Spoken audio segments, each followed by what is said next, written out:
Hi everyone, Raquel here from Scrapcosy. Today's video is about Baked Texture, the new range of embossing powders that Seth Apter and Emerald Creek have released in early 2018. Seth and Kim have come out with something completely different to what you normally would expect from an embossing powder. These powders can be embossed, or as Seth calls, can be baked, or they can just stay raw and unbaked, and the result is very different and sometimes even more beautiful. I've already made a video with 5 of the 7 embossing powders, and this video is the continuation. I'm going to show you the remaining 2 powders, which are Dirty Sand and Deep Sea. You have them now in screen. You will see how they look when they are baked and when they are raw. Let's start with Dirty Sand. Dirty Sand seems that dirty sand, okay? But when you emboss it, you will see that the gold comes into play and it turns out very nicely. So I'm going to start by embossing just a stamped image on 2 pieces of cardstock. One will be white and the other one will be black. I'm just using Versamark ink on top of my card, and then with some tongs I'm going to get it there and apply the embossing powder on top. It will stick to my stamped image. This is one of my stamp sets, the roses one. It has a script, so I'm using that one in every single test of this. So I just use the same stamp. And I'm going to heat set it. So you'll see that it will turn into gold color. But it will have some sort of texture, basically the sand's texture. And now I'm going to show you how it looks in the different pictures. Can you see? It has like granules of sand, but then it also shines because it has some gold. It's very nice, and it's opaque, and you will see that it's opaque because I'm going to repeat the same on black cardstock. So same process, some Versamark ink, and then the embossing powder on top. I use a scrap piece of paper just to retrieve all my embossing powder and put it back to the jar. Once it's heat set, you can see that it's opaque because we can see it when it's on top of black card. And it's also shiny, so you can see that when the light reflects, you get that shine. And now we are going to see how opaque it is and how it responds to more than one bake. What I mean is that I'm going to apply embossing powder first, one layer, and then I'll apply several layers and see how it evolves. And it will change, you will see. And magically, the 4th layer is always very nice. I don't know what happens with the number 4 in this case, but it's gorgeous, like in other cases of other embossing powders of this brand. So I'm applying there the first layers. I'm doing the all at once because I need to repeat this several times.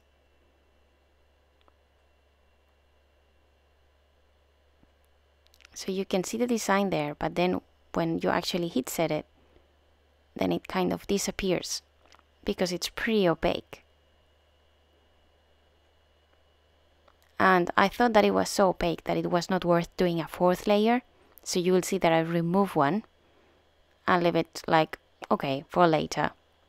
And I will not do it, but actually I decided at the end to go for the 4th because I could see that it was coming very differently. You'll see what I mean. So let's have a look at the first bake. It's very thin, it has lots of granules, and it has some shine. But you can see that it's a bit rough, kind of.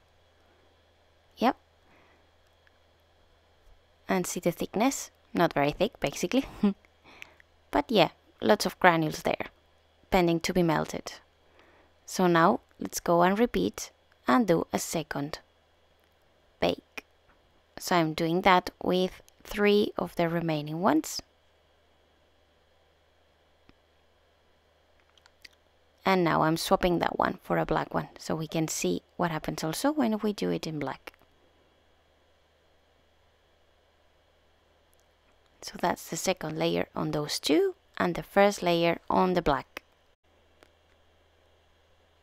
So I put the leftovers back to my pot and then I'm going to heat set. And as you can see, the second layer will become a bit more flat in terms of, I don't know, it kind of gets everything a bit more melted and less rough, kind of. And the black, well, you can just see that it's completely opaque. This one is the bake on black, so you can see that there is no hint of black underneath. It's just totally covered. So very similar to bake 1.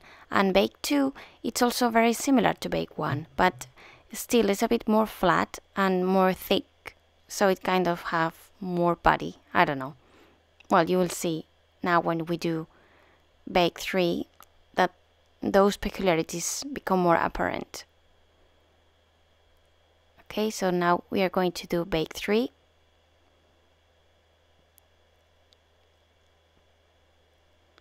And then, well, I thought that it would not be that different to bake 2, so that's why I was thinking of stopping there. But then somehow it kind of changed a lot. It became more flat and more thick. And I thought, it may be worth actually doing a 4th layer. Because I could see that everything could be melted and then becoming like one more thick finished. And there was a piece there that was left over, but I managed to put it back and remelt it. So, no problem, fixed, kind of. And there you have bake 3. And as you can see, it kind of cracked a little bit, and it started to have a thick body. So I thought it would be worth kind of creating bake number 4. Because it started to change. So now we are going to do 4 bakes on this one. So this is actually number 2. And when you apply the second layer, if you are quick enough, you can just apply the embossing powder on top while it's still melted and hot, and it will stick there. So I'm working quickly here. That's bake 3, and it's already more robust. And now I'm applying bake 4. And here magic happens, I don't know. Everything melts and becomes very solid. So you don't have any more dirty sand, you actually have golden sand. And then because it's a very thick surface, if you want to make it flat, it will crack. So that will add some other beauty and texture to your project. Can you see those cracks? I love them. So you can achieve different effects on a baked 4. So now I'm going to show you the comparison of the 4 bakes so you can see them. Okay? But this 1, 2, 3, and 4. And here's how they look. So you can see that the spots start disappearing. The thickness becomes more and more between the 4th, and the cracks that you can achieve on bake 3 already, but more obvious on bake 4, and the different rough texture that you get on each bake. And now we are going to do something different. To speed up the process of actually getting a flat baked surface, I'm going to apply first some UT, which is ultra thick enamel powder. It's clear embossing powder, and that will give me a base that will be melted and hot, so then I can stick the powders there, and the powders will melt into the UT. Okay, so while it's hot, I'm going to apply the powders, and here magic happens again. You will see, because I start baking it, but then halfway through I kind of get a very nice effect that it seems like if it's fibery or something. So I'm going to stop there and show you pictures, because halfway through you achieve that effect that, I don't know, I like it very much. You could just leave it there and it will look very cool. But then I'm going to finish it baking it, and you will see that I achieved the flat effect that I achieved with 4 bakes of powders, but just with 1 layer of UT and 1 layer of powders, so you can economize them and achieve the same effect. And also you will get your cracks if you want to. So basically, using this technique, you use less of the powders, but you achieve the thickness of 4 layers. I like the result very much. And now we are going to just apply it unbaked. And for that, you just need a glue. I'm using Mod Podge. And I'm applying my powders on top and letting them air dry. I'm applying a little bit more on the places where I want to cover everything. And that's it. It's very thin, so you will not achieve a lot of body until you actually let them dry, and then you can apply another layer on top if you want. So that's how it looks. Like dirty sand. Here, of course, you don't see the gold coming through, but you can see all that texture and all those different powders pretending to be sand. And now we are going to see all together in the sheet that I put for the different tests we made. So this is bake 1 and bake 2 and bake 3. Becomes more flat, more shiny. And then bake 4 with all those cracks. You can compare with the UT bake, that it's pretty similar in terms of cracks. And then in black cardstock, both stamped and also in white. And finally you can see it unbaked, so no shine whatsoever, just texture. So that's all for the dirty sand. Now let's move on to deep sea. This is a translucent one, so see what happens when you expose it to light. You just can't see what is in the background. It's very surprising. Okay, so we are going to start first by applying it raw or unbaked. So I'm going to just apply some Mod Podge or glue on top of my pattern surface, and I'm going to just stick it there. So it seems a mix. It seems a mix of different powders, like bluish ones, but then also transparent ones. So it seems like the salt in the sea. And I'm applying a couple of layers so you can see it very well. It has lots of granules there. That's also very nice, and you can even see the pattern there underneath. The pot was so full that I decided to start with the most consuming one, which is actually baking different layers. So I'm going to start building the 4 layers and also the layer in the black cardstock, the single one. So you're going to see that it's translucent, but at the same time it's also opaque, so it will have an effect on the black cardstock, but you will see it really. It's not that it will remain just black. So I'm applying there all the powder, getting the excess back to my jar. It barely fits, it's so full. And then I'm going to melt it. So it really seems a sea. I don't know, it creates like sea waves there. But you can see the pattern underneath, can you? Right? So I'm going to show you how one looks like. This is the baking black. It seems a sea with all those different waves on it. But it really has color. So it's not a full translucent one. And this is bake 1, which seems a bit greenish. And this is because our paper is a bit creamy, because it's a vintage paper. So it's not fully white, it's a bit more cream. So now we are going to apply the next layers. 2, 3, and 4. So again, I'm melting it, and now the waves are not that apparent. They're a bit more flat, let's say. But still, it's a sea, isn't it? So I'm just going to put that in the sample. And you can see that now the pattern is not obvious at all. It's just in the background. And now we are going to build texture. there was some cross-contamination there of powders, so I kind of clean it a little bit and choose a different ink pad, because really it was sticking the previous powder which had gold, and I didn't want to show gold here if really there was no gold. So I choose a different Versamark ink pad, which was a bit more dirty even, but it did the trick. So now we have less waves and our surface is flatter.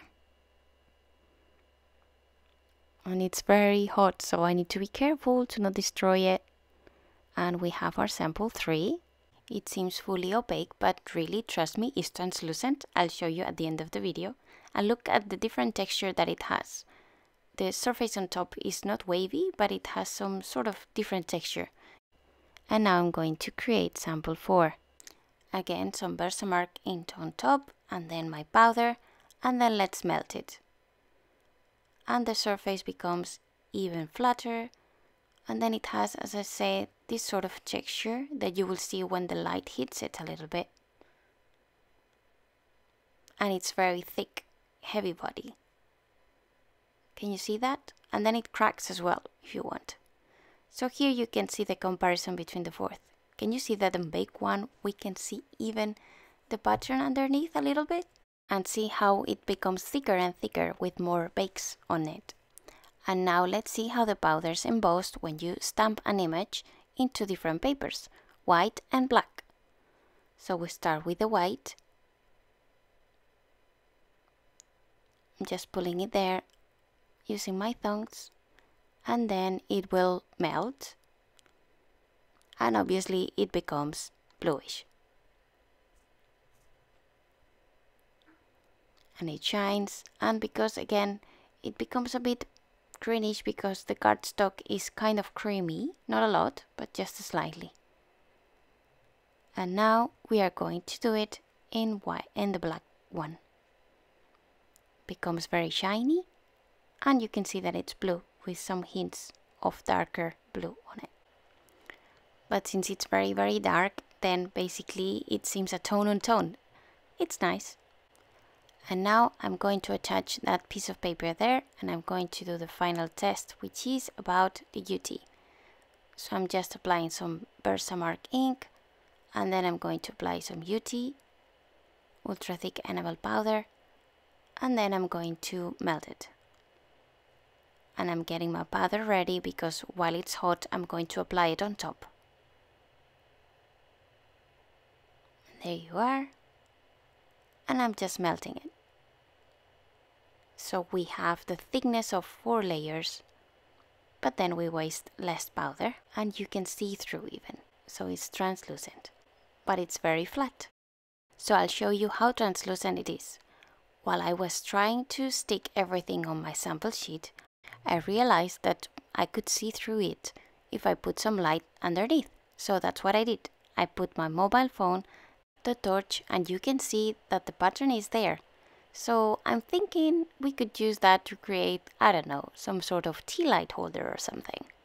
So I took some pictures for you to see. Can you see how translucent it is? It's amazing. I think it offers a lot of possibilities, this feature. Okay, so that's all.